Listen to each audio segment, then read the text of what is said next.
kita siapkan hati dan batin kita semua untuk menghadap Tuhan dalam doa.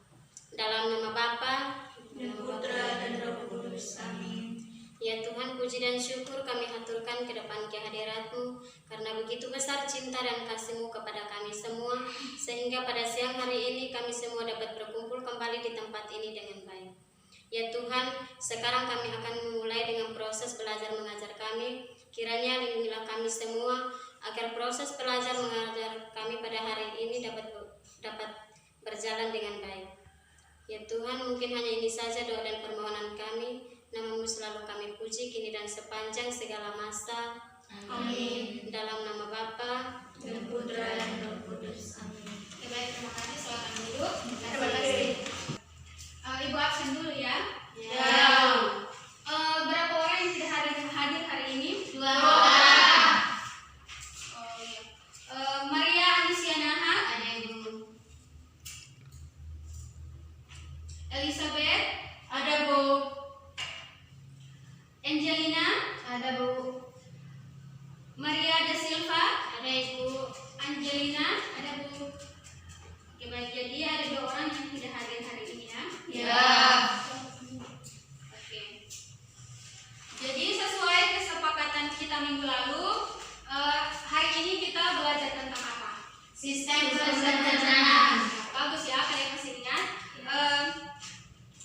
Sebelum itu, Ibu mau bertanya dulu.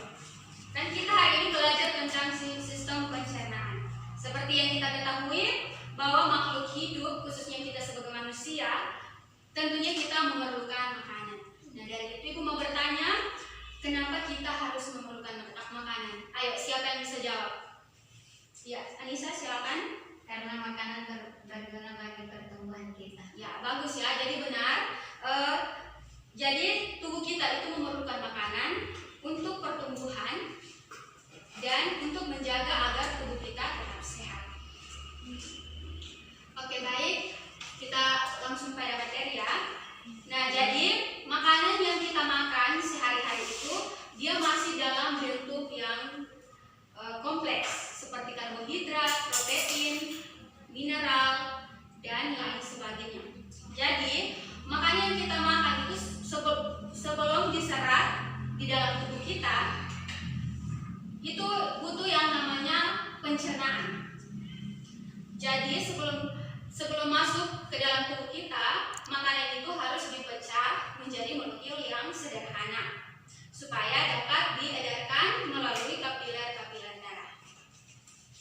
Oke, baik. Ibu bertanya, di sini siapa yang tahu ada berapa jenis proses pencernaan makanan?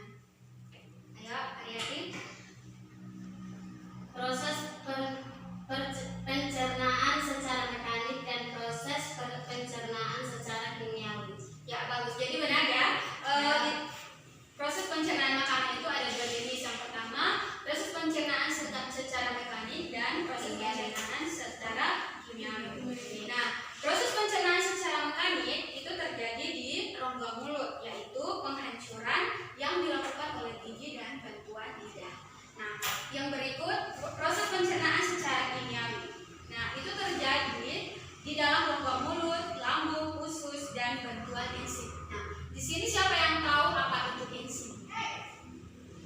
Oke, baik. Jadi enzim itu adalah suatu zat kimia yang membantu proses pencernaan. Oke, baik. Ibu mau bertanya, siapa yang tahu ada berapa organ sistem pencernaan? Oke, baik, Anisya, silakan. Mulut, kerongkongan, lambung, usus halus, usus besar, dan Oke, baik, jadi benar ya yang tadi disebutkan, alat pencernaan itu ada 6. Yang pertama itu mulut, kerongkongan atau esofagus, ketiga itu lambung, keempat itu usus halus, kelima usus besar, dan keenam anus. Nah, yang pertama mulut. Nah, jadi proses pencernaan itu pertama kali terjadi di dalam rongga mulut. Di dalam rongga mulut, makanan dilumas, dikunyah, dan dihancurkan oleh gigi dengan bantuan lidah. Nah, di dalam rongga mulut ada enzim. Nah, enzim itu disebut dengan enzim amilase. Jadi enzim amilase itu dihasilkan oleh kelenjar duda yang berfungsi untuk mengubah zat tepung menjadi gula. Nah, jadi biasa makanan yang kita makan itu kan dia manis. Nah, itu karena dari enzim amilase ini yang berfungsi mengubah zat tepung menjadi gula. Nah, yang berikut kerongkongan. Nah, setelah makanan dicerna di dalam rongga mulut, makanan akan diteruskan ke kerongkongan. Nah, di dalam kerongkongan ada gerakan otot yang mendorong makanan menuju ke lambung. Nah, gerakan otot itu biasa disebut dengan gerakan peristaltik. Nah, dari kerongkongan makanan akan masuk ke dalam lambung. Nah, di dalam lambung makanan dicerna secara mekanik dan kimiawi. Nah, makanan dicerna secara kimiawi dengan bantuan enzim. Nah, biasa enzim itu disebut dengan enzim pepsin. Nah, pepsin berperan mengubah protein menjadi pepton. Di dalam lambung terdapat asam klorida yang menyebabkan lambung kita menjadi asam. Nah, asam klorida ini berfungsi untuk membunuh kuman penyakit dan mengaktifkan renin. Nah, kemudian makanan mengalami pencernaan dan bergerak sedikit demi sedikit menuju ke usus halus. Nah, bagian yang keempat itu usus halus. Nah, usus halus ini merupakan tempat pencernaan dan penyerapan nutrisi. Nah, usus halus ini dibagi menjadi 3. Yang pertama usus 12 jari, yang kedua usus kosong, dan yang ketiga usus penyerapan. Nah, jadi yang pertama usus 12 jari. Usus 12 jari ini terjadi pencernaan makanan dengan bantuan getah pankreas. Nah, yang kedua itu usus kosong. Nah, usus kosong itu dia terdapat di antara usus 12 jari dan usus penyerapan. Nah, yang berikut usus penyerapan. Usus penyerapan itu merupakan tempat penyerapan sari-sari makanan, dan sari-sari makanan itu adalah makanan yang dicerna secara sempurna. Nah, yang berikut, yang kelima, usus besar. Nah, setelah melewati usus halus, sisa makanan itu masuk ke usus besar. Nah, di dalam usus besar ini makanan mengalami pembusukan. Nah, pembusukan itu dibantu oleh bakteri. Nah, bakteri itu biasa disebut dengan coli atau Escherichia coli. Nah, air dan garam mineral dari sisa makanan tersebut akan diserap oleh usus besar kembali. Nah, selanjutnya sisa makanan itu akan dikeluarkan melalui urin dalam bentuk feses. Nah, jadi seperti itu ya proses sistem pencernaan makanan pada tubuh kita. Oke, baik, selanjutnya Ibu akan memberikan kalian sebuah video, kalian tonton videonya. Nanti baru Ibu bagikan RKS untuk kalian kerjakan. Nanti bagi kelompok menjadi 2 ya. Ya.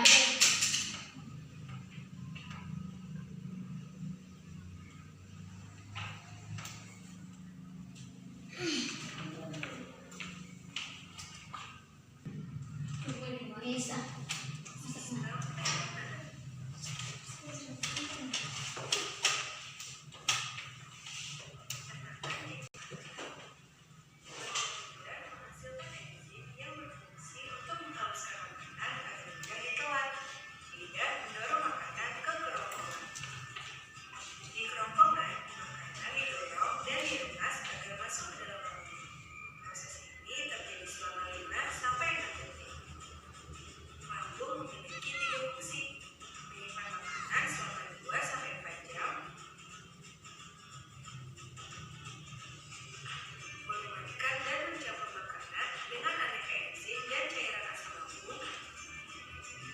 Karbohidrat, vitamin, dan mineral diserap oleh tubuh. Enzim dan itu membantu pencernaan dan penyerapan makanan di usus kecil. Bentuk usus kecil seperti pipa yang berdiameter 3-5 cm. Panjang usus kecil antara 6-8 meter, lebih panjang daripada tubuh kita. Sisa-sisa pencernaan yang tidak dapat digunakan tubuh masuk ke usus besar. Di usus besar, air dan mineral diserap sampai habis. Sisa-sisa itu lalu masuk dan berakhir di anus. Baik, apakah ada yang mau bertanya? Tidak. Oke, baik, Ibu akan bagikan kalian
yang telah diberikan kepada kami dari kelompok 2 ingin mempresentasikan hasil kerja kami.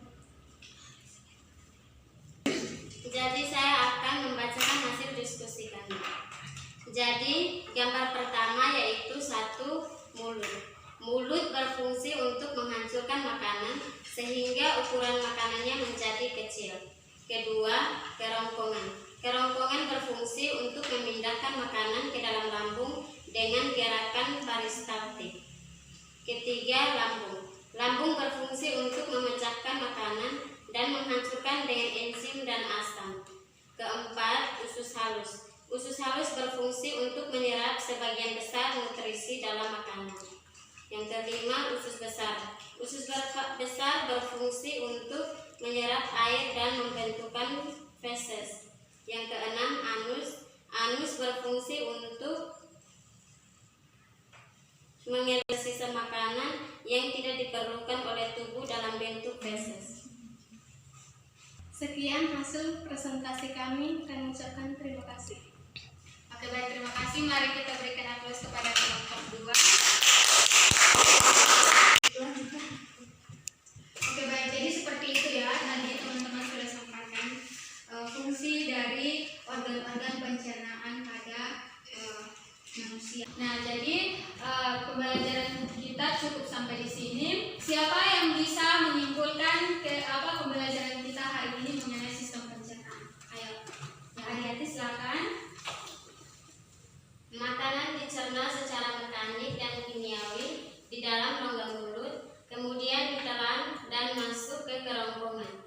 Makanan akan didorong ke lambung dengan gerak peristaltik di lambung. Makanan dicerna secara mekanik dan kimiawi, lalu makanan masuk ke usus halus untuk diserap sari-sari makanan. Setelah diserap sari-sarinya, air dalam makanan diserap di usus besar. Sisa makanan akan dibusukkan dengan bantuan E. coli, lalu sisa makanan yang telah busuk akan dibuang melalui anus. Ya, oke, baik, jadi seperti itu ya. Jadi pembelajaran kita cukup sampai di sini. Ibu akan memberikan kalian tugas, nanti dikerjakan ya, minggu depan ini dikumpulkan kembali. Ya.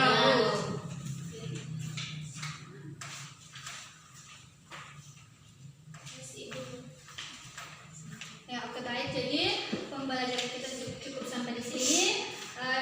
Masing-masing belajar di rumah ya. Ya, Bu. Baik, jadi seperti itu. Minggu depan ya. Terima kasih banyak untuk hari ini. Terima kasih, Bu.